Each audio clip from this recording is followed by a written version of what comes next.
Hello viewers, इस channel के नए वीडियोस के लिए सब्सक्राइब करें और बेल आइकन दबाएं। स्वागत है आपका आपके अपने चैनल सुरीले गीत संगीत में। आज मैं आपको तिलकुट्टा चौथ की कहानी सुना रही हूँ। माघ महीने की कृष्ण पक्ष की चतुर्थी को तिलकुट्टा चौथ का व्रत आता है। यह व्रत 31 जनवरी 2021 को आ रहा है। स्त्रियां यह व्रत अखंड सौभाग्य व पुत्र प्राप्ति के लिए करती है। इस दिन व्रत करने वाली महिलाएं सुबह या शाम के समय चौथ माता की और गणेश जी की पूजा करती है, कहानी सुनती है। चांद उगने पर चांद को रोली चावल के छींटे देकर जिमाती है, वे चांद के अर्घ देती है। उसके बाद अपना व्रत खोलती है। चौथ माता की पूजन विधि व उज्मन विधि मैंने पहले ही इस चैनल पर आपको बता दी, फिर भी संक्षेप में फिर बताती हूँ। चौथ के एक दिन पहले हाथों में मेहंदी लगाएं व चौथ के दिन सिर सहित स्नान करके कोई गोटे वाली साड़ी या सूट पहने। पूजा में एक पाटे पर चौथ माता की पातरी हो तो वह रखें, ना हो तो गणेश जी रख लें, और चौथ माता की फोटो हो तो वह रख लें।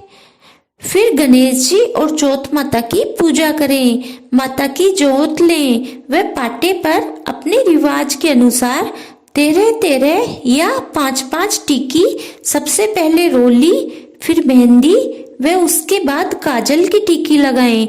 लोटे पर सथिया बनाएं और उसके भी टीका लगाएं। तिलकुट्टा चौथ में विशेष रूप से चौथ माता के और गणेश जी के तिल से बना प्रसाद का ही भोग लगता है। तिलकुट्टा बनाने के लिए पहले थोड़े तिल को दरदरा कूट लें, फिर उसमें गुड़ मिलाकर तिलकुट्टा बना लें।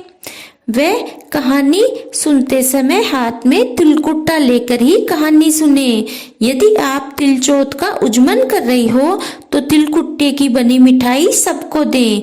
अब मैं आपको तिल चौथ की कहानी सुना रही हूँ। एक साहूकार और साहूकारनी थे।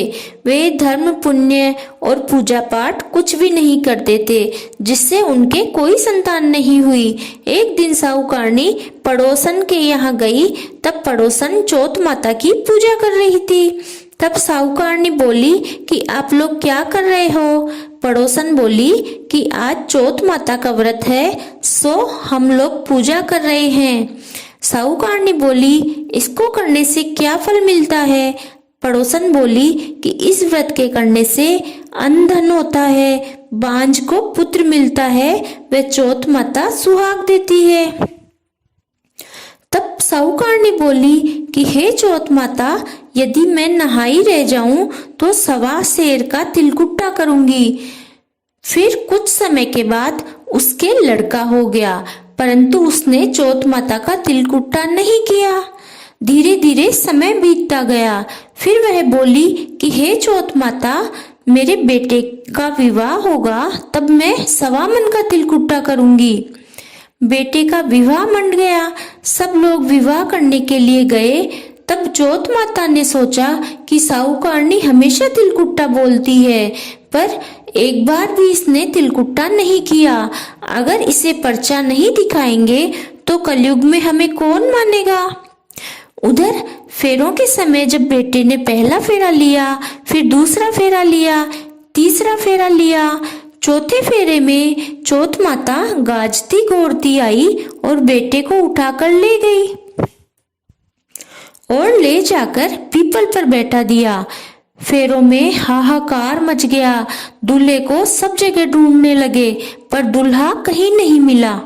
बहुत दिन बीत गए। जब गणगौर आई तो लड़कियां गणगौर पूजने के लिए गांव के बाहर दोब लेने जाती थी। तब वो लड़का वहां पीपल पर बैठा रहता और उस लड़की को कहता, आए मेरी अधवैड़ी। यह बात सुन सुनकर वह लड़की सूखने लगी। जब लड़की की माँ ने देखा तो पूछा, बेटी, मैं तुम्हें अच्छा खाना खिलाती हूँ, फिर भी तुम दुबली कैसे होती जा रही हो? लड़की बोली कि माँ, जब मैं दोब लेने जाती हूँ तब पीपल में से एक लड़का बोलता है, आए मेरी अधवैड़ी। वह दूल्हे के कपड़े पहन रखा है, मेहंदी लगा रखा है, सेहरा बांध रखा है। तब लड़की की माँ ने वहां जाकर देखा तो उसी का जवाई बैठा है। वह बोली, आप यहाँ क्यों बैठे हो? मेरी बेटी को अधविया ही कर दिया। जवाई बोला कि मैं तो चौथ माता की शरण में पड़ा हूँ। मेरी माँ ने तिलकुट्टा बोला था लेकिन नहीं किया, इसलिए चौथ माता नाराज हो गई। लड़की की माँ उसी समय लड़के के माँ के पास गई और उसने पूछा कि आपने चौथ माता के नाम से कुछ बोला था क्या? तब साहूकारनी को याद आया। वह बोली, हाँ, मैंने चौथ माता का तिलकुट्टा बोला था। साहूकारनी बोली, हे चौथ माता, आप मेरी गलती क्षमा करें। अगर मेरा बेटा घर आ जाएगा तो मैं 1.25 मन का तिलकुट्टा कर दूंगी। लड़की की माँ ने भी 1.25 मन का तिलकुट्टा बोल दिया। तब चौथ माता राजी हो गई और साहूकारनी के बेटे को घर ले आई। बेटे का विवाह धूमधाम से हो गया। तब उन लोगों ने सबने तिलकुट्टा किया, खूब प्रसाद बांटा और बोली, हे चौथ माता, तेरे सत से मेरे बेटे बहू आए हैं। अब मैं सदा चौथ माता का व्रत करूंगी और तिलकुट्टा करूंगी। सारे गांव में कहलवा दिया कि सब कोई चौथ के दिन तिलकुट्टा करे और चौथ माता का व्रत करे। हे चौथ माता, जैसे उनको बेटा दिया वैसे सबको देना। कहानी कहने वाले, सुनने वाले और हुंकारा भरने वाले सबको खुश रखना। बोलो चौथ माता की जय। इसके बाद एक तिलकुट्टा वाली गणेश जी की कहानी सुन ले। वह मैंने इसी चैनल पर पहले सुना दी।